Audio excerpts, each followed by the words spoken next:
Sua seleção foi eliminada? E agora? Vai culpar quem, cara pálida? No campo a bola rola enquanto as novas polêmicas surgem. Polêmicas de campo. Opinião rápida e sem filtro. Para você que me acompanha no Esporte pelo Juba, seja muito bem-vindo, muito bem-vinda. Fazia um tempinho que eu não aparecia, não dava as caras, e o Polêmica de Campo tá de volta para trazer 3 eliminações desses últimos 2 dias e vai se trazer muitos culpados para poder refletir a respeito do comportamento de cada um, de quem foi incompetente, para dizer o mínimo, e não teve condições de se igualar a seu adversário. Na primeira delas, a gente vai falar do tema talvez que seja polêmico muito mais pelas questões fora de campo do que dentro dele, né? Isso porque os Estados Unidos deu uma cartada, fez com que o Infantino eliminar uma suspensão que o jogador Balogun teve o atacante, né? Teve a suspensão, e aí fez com que ele entrasse no campo hoje contra a Bélgica. Ou seja, foi literalmente uma puxada de tapete, aquela coisa que é bem repugnante para mostrar uma supremacia americana e que no fundo não deu certo.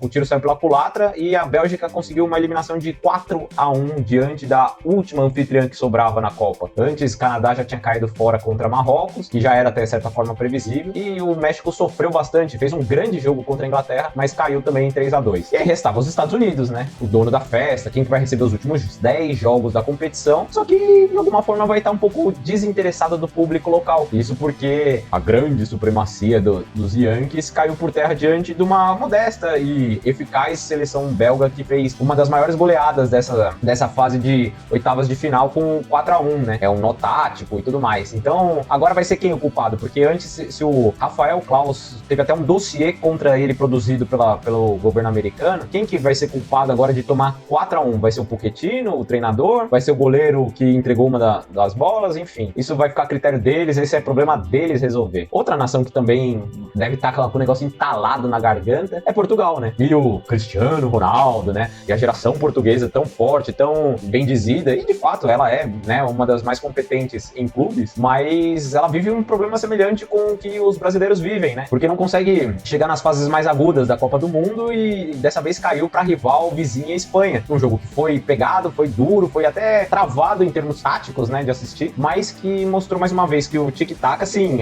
ele é preponderante diante do estilo português de jogar, e de alguma forma alimentar só o Cristiano Ronaldo não ia dar muito certo, até o momento que chegasse um time de verdade. E foi o que aconteceu. Agora sim, foi a última Copa do português, ou ele vai tentar em 2030 ainda com 45 anos, porque vai estar jogando diante da sua torcida? Vamos ver, mas assim, aquela coisa que, uma cena de muitos anos atrás que apareceu ele falando assim, injustiça, injustiça, no telão, né, se olhando no telão, agora vai culpar quem dessa história, se não o próprio time da incompetência que não conseguiu sobrepor o eficiente futebol espanhol, que se encaminha, inclusive, para seguir mais longe na Copa do Mundo, né? E por fim, aí sim, né? Se a gente vai trazer de polêmica, quem que a gente tem que culpar com relação à grande eliminação que o Brasil sofreu pros noruegueses, né? A gente tem sempre que buscar um culpado e tal. Mas, para pra pensar, tava 0-0, e aí de repente, quando entrou um camisa 10, o time teve que se modificar inteiro, o Vinícius Júnior perdeu suas características, Endrick teve que ser modificado para lateral, o time começou a ficar menos competitivo, parecendo que tava jogando com 1 a menos, e tomou 2 gols, e ainda tem gente que consegue falar, mas pelo menos ele que fez o pênalti, que marcou, que diminuiu, né? O cara que, volta a insistir, que representa a derrota, só quer armar confusão, querendo tirar sarro ou brigar com o adversário, e assim, né, tudo girou em torno da cena ridícula da despedida da Copa, de um pênalti melancólico de gol de consolação dele na Copa, né? Enfim, só que assim, a meu ver, essa eliminação do Brasil tem muito mais camadas do que só um camisa 10 inoperante e só foi lá pra fazer turismo. A gente tem a camada da situação do treinador que não soube mexer e que tinha poucas peças alternativas para, por exemplo, povoar o meio-campo, que era uma situação que a gente sempre alertava e que tem muitas referências dos jornalistas que fazem o linha de passe na ESPN, que fazem o posse de bola no canal do UOL, e esses caras, eles são tidos como ranzinzas, como caras pessimistas, só que assim, são os caras que mostraram a realidade, né? São os caras que apontaram sempre os problemas e que acompanham o futebol há muito tempo para entender que o Brasil não é só botar 4 atacantes lá, um cara que tá fazendo gol e resolver as coisas, né? Eles já vinham apontando os problemas antes, assim. E eu me inspiro neles também para fazer os meus comentários, porque eu acho que é um jornalismo mais sério, mais aprofundado na coisa, e não um ufanismo de que o Hexa vem de qualquer jeito porque somos a melhor seleção, porque não sei o quê, porque blá blá blá, porque não tem jogador como o Neymar. É uma polêmica, mas assim, além disso daí, além de um treinador que não conseguiu mexer da forma que deveria, de ter feito erros durante a Copa toda e de não ter apresentado evolução do futebol brasileiro perante outros treinadores brasileiros também aqui, além disso, tivemos outras situações, né? Tivemos a questão de, desde a escalação, show, né, espetáculo, porque o show se faz antes da bola rolar, né? Como os próprios americanos também fizeram algumas vezes com show de intervalo, coisa ridícula, coisa de independência dos Estados Unidos no meio da Copa, como se tivesse alguma coisa a ver, a gente fez com a nossa escalação, né, antes. Então, e aí era o direito de cada um chegar com o seu helicóptero particular, com helicóptero pra não se misturar com o povo, né? Peraí, né? Que identidade é essa? Que falta de caráter é esse de precisar de helicóptero pra chegar na Granja Comari? Nunca teve isso, né? E aí depois, avião particular, com tudo do bom e do melhor. 2 dias de folga entre o jogo contra o Japão e contra a Noruega para ir pra balada lá nos Estados Unidos. É muita regalia para pouco futebol mostrado em campo, assim, pouca raça, né? Time segregado, time dividido, porque uns não fazem parte da panelinha, outro não quer bater pênalti pra não comprometer nas bets, não sei o quê. Cara, tem muita coisa pra corrigir, assim, incluindo a própria CBF, né? Por que o filho de um ministro do Supremo Tribunal Federal tá envolvido com coisas da CBF? Por que tem politicagem de outros setores no meio disso, né? Por que a gente tem um presidente que não consegue ter pulso firme para deixar o técnico ter autonomia para escalar e ter que depender de marketing, de propaganda, né?